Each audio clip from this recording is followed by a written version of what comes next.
아이폰 12 전 모델이 우리나라에서도 공식 출시가 되었고 다양한 사용기가 올라오고 있어 구입하는 데 좋은 참고 자료가 됩니다. 저는 안드로이드 유저라 iOS 운영체제로 넘어가는 게 꽤나 부담스러워 교체하지 못했는데 얼마 전 강남역에 있는 일상비 일상의 틈에서 아이폰 12 일반과 프로 모델을 잠깐 사용해 볼 기회가 있어 만져봤습니다. 둘의 크기 차이는 6.1인치로 동일한데 색상과 바디 소재가 다르다는 게 외형적으로 잘 드러나더라고요.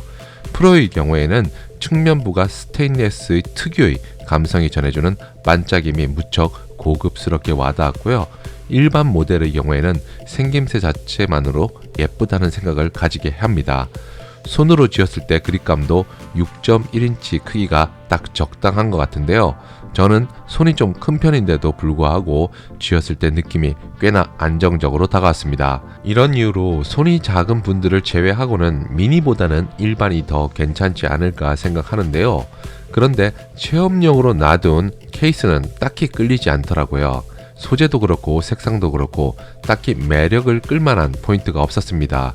안쪽에는 왜 스웨이드 재질을 적용한 것인지 나중에 금방 때도 탈 건데 이런 생각을 해봤고요. 케이스는 그냥 투명한 게 가장 이쁘고 고급스러울 것 같습니다. 이번에는 맥세이프도 사용해봤는데요. 이미 관련 리뷰를 많이 접해봤었는데 자력이 아주 강하다고 생각하고 있었지만 이게 생각보다는 힘없이 분리되더라고요. 물론 슬며시 올려도 자리를 찾아 충전해 주기는 하지만 생각만큼의 자력이 아니라서 손으로 들어 올렸을 때 아이폰이 맥쉐이프에서 떨어질 것 같았습니다. 중요한 것이 가격이 5만원이 넘는데도 불구하고 그 흔한 데이터 전송도 안 된다는 것은 좀 이해하기가 힘들었고요. 일상비 일상의 틈에서 아이폰 12 카메라 성능 테스트도 진행할 수 있었습니다.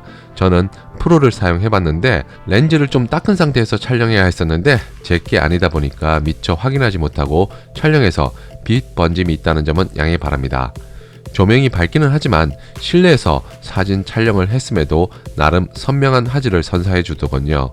특히 색감 표현이 비교적 눈으로 보는 것과 비슷하게 잘 맞추는 것 같아 괜찮았고요. 조도가 어두운 곳에서 야간 모드를 작동시켰더니 정말 만족스러운 정도의 선명한 사진을 얻을 수 있었습니다. 노이즈가 보이기는 하지만 보기 싫을 정도는 아니었고 어둠 속에서 색감 표현을 잘 해주는 것 같습니다. 어두운 곳에서 동영상 촬영도 진행해봤는데요. 전체적인 공간의 포커스를 잘 잡아냈지만 다소의 노이즈는 보였습니다. 반대로 밝은 곳에서 동영상 촬영을 해보니 흔들림도 적었고 색감도 비교적 눈으로 보는 것과 비슷하게 잘 맞춰 표현해주는 것 같아 만족스럽습니다.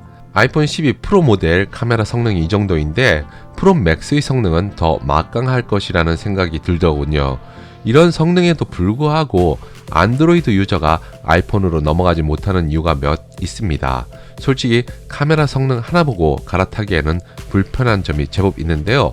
카메라의 경우 프로맥스 128기가 가격 정도면은 괜찮은 미러리스 카메라를 충분히 구입하고도 남습니다.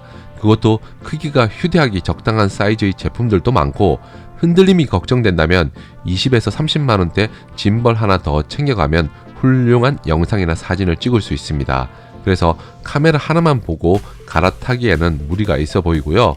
여기에 추가적으로 SD카드와 같은 용량을 늘릴 수 있는 방법이 없기 때문에 처음 구입할 때 자신에게 맞는 용량을 선택하는 게 아주 중요하죠. 하지만 프로맥스 512GB는 200만원에 육박하는 가격 때문에 부담스러울 수밖에 없습니다. 그렇다고 파일 전송이 아주 간편한 것도 아니기 때문에 이런 부분에서는 짜증을 불러일으키죠. 저의 경우 갈아타지 못하는 가장 큰 이유가 통화 녹음을 지원하지 않기 때문입니다. 안드로이드 9.0부터는 통화 녹음을 지원하지 않지만 삼성이나 LG와 같은 제조사에서 앱으로 제공해줘서 불편함 없이 통화 녹음이 가능합니다. 아니면 후우와 같은 스팸 어플에서도 기본적으로 지원해주기도 하는데요. 해외에서는 동의 없이 남의 목소리를 녹음하는 행위 자체를 불법으로 간주하고 있는데 우리나라에서는 사기꾼들이 너무 많기 때문에 이들 사기꾼 인권을 보호해줬다가는 선량한 사람들의 피해가 너무 큽니다. 조금 전 했던 말도 상황이 불리하다 판단되면 싹 뒤집는 게 우리나라의 현실이니까요. 법정에서 상대의 위증을 입증하려면 아직까지는 통화 녹음이 가장 결정적인 수단이 됩니다. 이렇게 본인의 결백을 입증할 수 있는 중요한 수단을 절대 포기할 수가 없겠죠. 공인인증서도 안드로이드가 정말 편합니다. 한 번만 다운받으면 어느 은행 어플에서도 사용할 수 있기 때문에 무척 편리한데요. 하지만 아이폰의 경우에는 각 은행 어플별로 모두 공인인증서를 따로 다운받아야 하기 때문에 공인인증서 갱신 시기가 오면 스트레스가 이만저만이 아닙니다.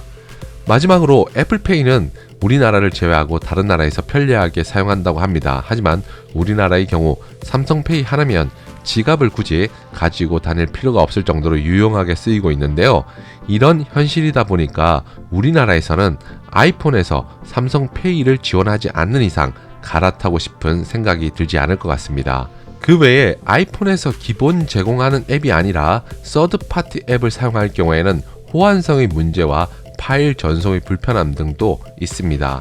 기존 아이폰 유저들이라면 이런 문제에 어느 정도 적응을 하고 장점만을 적극 활용하고 있겠지만 안드로이드에서 이제 막 갈아탄 유저들에게는 적응하는 데 상당한 시간이 걸릴 것 같군요. 아무튼 디자인과 카메라 성능에 있어서는 매력적인 아이폰이지만 우리나라에서는 아직 안드로이드가 더 편리한 기능을 제공하는 게 많습니다.